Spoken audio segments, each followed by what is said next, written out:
সুপ্রিয় দর্শক, বাংলাদেশের রাজনীতিটা হলো এমন একটা রাজনীতি, আপনি কার সাথে তুলনা করবেন? এই রাজনীতির প্রতিটা রন্ধে রন্ধে প্যাঁচ। জিলাপির প্যাঁচের সাথে আপনারা তুলনা করতে পারেন, মানে সর্বোচ্চ জটিল যে প্যাঁচ, সেই প্যাঁচ আমাদের বাংলাদেশের রাজনীতির মধ্যে দেখা যায়।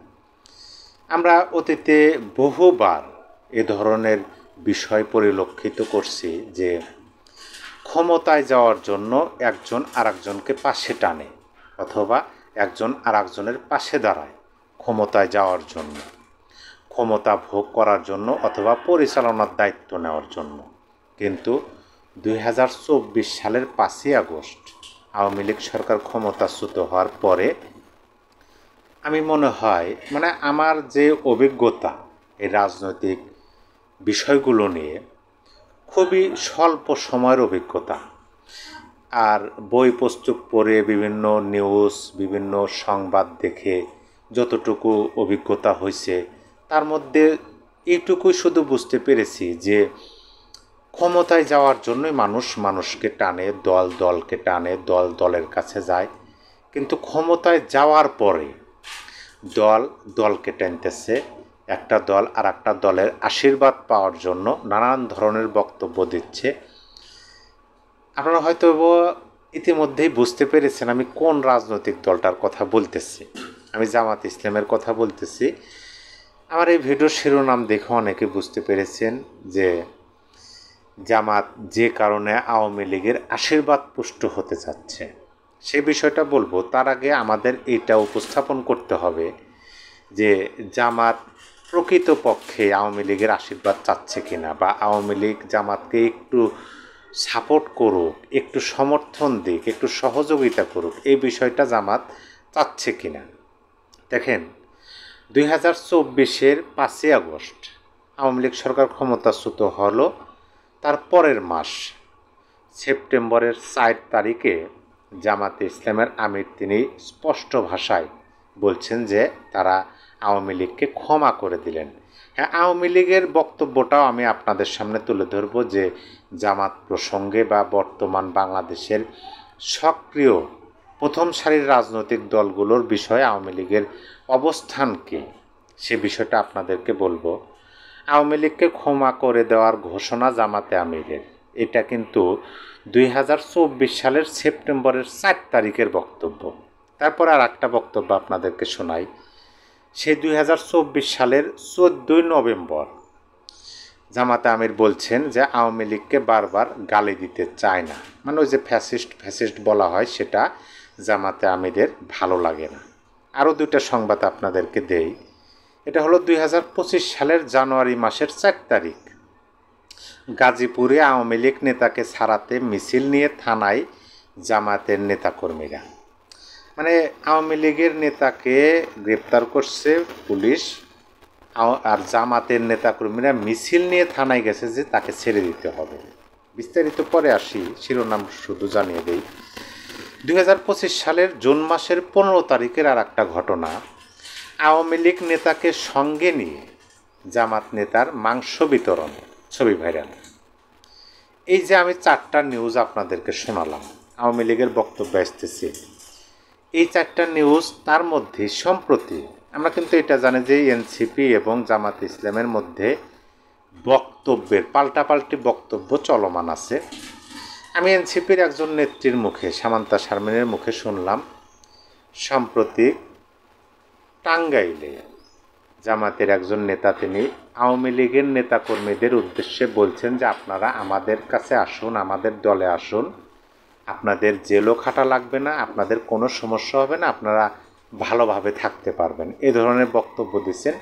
এই বক্তব্যের পরিপ্রেক্ষিতে জামাত বিরোধী বর্তমান বাংলাদেশে যে রাজনৈতিক দলগুলো আছে তারা বলতেছেন যে আওয়ামী লীগকে পুনর্বাসন করতে চাচ্ছে জামাত। এখন আওয়ামী লীগের বক্তব্য সম্পর্কে আপনাদের বলি। আওয়ামী লীগকে কারো কি প্রতিষ্ঠা বা পুনর্বাসন করতে হবে, এটা বুঝতে হলে আমাদেরকে আওয়ামী লীগের নেতা এবং নেত্রীর বক্তব্য সম্পর্কে ভালো ধারণা থাকতে হবে যে আওয়ামী লীগের ভূমিকাটা কী তাদের বাংলাদেশের রাজনীতিতে সক্রিয় হওয়ার ক্ষেত্রে। তাদের বক্তব্য আমরা এটাই স্পষ্টভাবে বুঝতে পারি এবং তাদের কর্মকাণ্ড দেখেও আমরা এটা বুঝতে পারি, শত বাধা উপেক্ষা করে আওয়ামী লীগ কিন্তু রাজপথ ছাড়ে নাই। আওয়ামী লীগের রাজপথের যে আন্দোলন, সে আন্দোলনটা যত দিন যাচ্ছে তত বৃদ্ধি পাচ্ছে। তারা এমন একটা পর্যায়ে অবস্থান করছে যে অবস্থানটা দেখে মনে হয় যে এখন মানে অর্ধেকেরও বেশি রাজপথ দখলে আওয়ামী লীগের।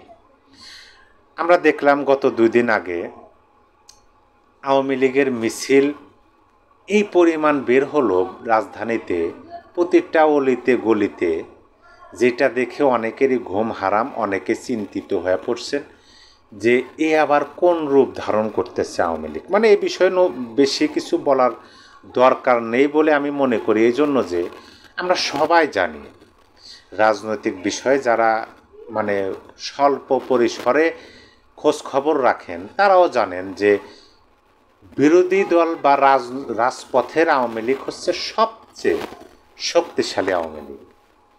আমি আওয়ামী সভানেত্রী শেখ হাসিনার একটা বক্তব্যের মাঝে শুনলাম, তিনি স্পষ্টভাবেই বলছেন যে এইবার দেশবিরোধী, স্বাধীনতা বিরোধী কারোরই আর তারা কোনো প্রকার ছাড় দেবেন না। এটার মানে কি অতীতে তারা দিচ্ছেন, এটা কিন্তু সত্য কথা। এই জামাত ইসলামের সাথে আওয়ামী লীগ জোট করে নির্বাচন করছিলেন, জামাত ইসলামের বিএনপির সাথেও জোট ছিল। একটা সময় আমরা দেখছি যখন এরশাদ বিরোধী আন্দোলন হয়েছে তখন আওয়ামী লীগ, বিএনপি তারা একত্রিত রাজপথে আন্দোলন করছেন, এটা রাজনৈতিক অংশ। এখন আওয়ামী লীগ নতুনভাবে যে তাদের প্রজ্ঞা দেখাইতেছেন সেটা হলো যে তারা সক্রিয় হবেন তাদের নিজস্ব ক্ষমতার বলে।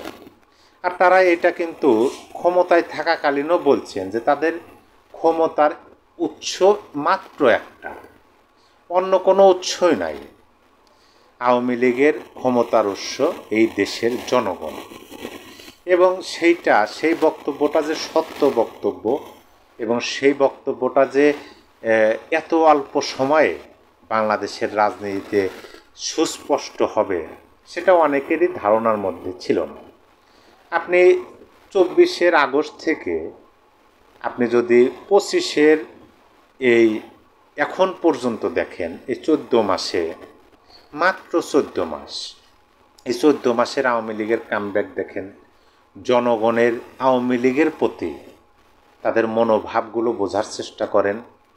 সরকারের মধ্যে বিভিন্ন উপদেষ্টাদের বক্তব্য আপনারা ভালোভাবে একটু বিশ্লেষণ করেন, রাজনৈতিক দলের নেতাদের সবাই কেমন যেন আওয়ামী লীগমুখী বা আওয়ামী লীগকে চাচ্ছে এরকম একটা পরিবেশ পরিস্থিতি তৈরি হওয়ার দ্বার প্রান্তে, এটাই আমরা বুঝতে পারতেছি।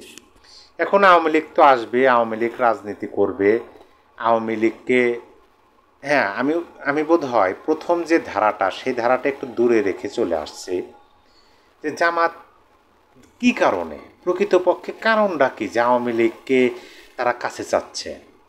দেখেন এটা কিন্তু স্পষ্ট, আমি প্রথমে বললাম যে ক্ষমতায় থাকাকালীন জামাত কিন্তু বর্তমানে ক্ষমতায় আছে, এই কথা যে অস্বীকার করবে তার সাথে আমার মতামতের পার্থক্য দৃশ্যমান হবে, এটা স্পষ্ট। ক্ষমতায় থাকা বলতে ক্ষমতার খুবই কাছাকাছি এবং ক্ষমতার যে একটা আশীর্বাদ, ক্ষমতার যে একটা কি বলে যে দোয়া, সেটা কিন্তু অন্যান্য দলের চেয়ে বেশি পাচ্ছে জামাতে ইসলাম।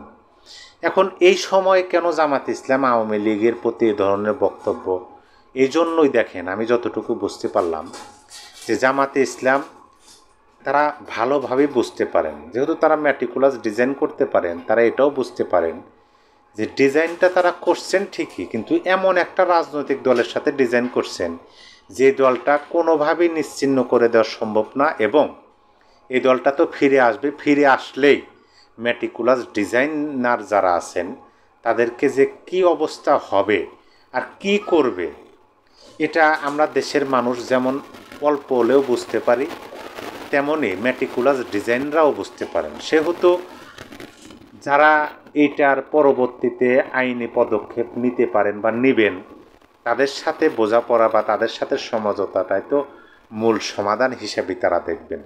হয়তোবা এটাও হতে পারে, নতুবা জামাত ইসলামের সাথে বিএনপির বর্তমানে যে দূরত্ব দৃশ্যমান, এই দূরত্ব দেখে কিন্তু স্পষ্টভাবে এটা বোঝা যায় যে হয়তোবা এই দূরত্বটা আর কমবে না। বিএনপির সাথে জামাতের দূরত্বটা দিনে দিনে বৃদ্ধি পাবে। সেহেতু জামাত এটা জানে যে তাদের জনসমর্থন কতটুকু আছে বাংলাদেশে, তাদের ভোটার সংখ্যা কতটুকু, সুষ্ঠু সুন্দর নিরপেক্ষ নির্বাচন হলে তাদের আসন কতটা পেতে পারে, এই বিষয়টা কিন্তু জামাত ভালোভাবেই জানে। আর এই সরকার যতদিন আছে, জামাত যে পজিশনে আছে, এই সরকার পরবর্তী সরকার আসলেও হয়তোবা জামাতের এই অবস্থানটা এরকম থাকবে না। এর চেয়ে ভালো হবে কিনা জানি না, তবে এর চেয়ে যে নিম্নগামী হবে এটার প্রবল শঙ্কা আছে, প্রবল মানে একটা সম্ভাবনা আছে। সেহেতু আওয়ামী লীগের যদি আশীর্বাদ পায় জামাত, তাহলে জামাত হয়তোবা টিকে গেলেও যেতে পারেন। সম্মানিত দর্শক, আপনার মতামত অবশ্যই কমেন্ট বক্সে জানিয়ে দেবেন। সবাই ভালো থাকবেন। আল্লাহ হাফেজ।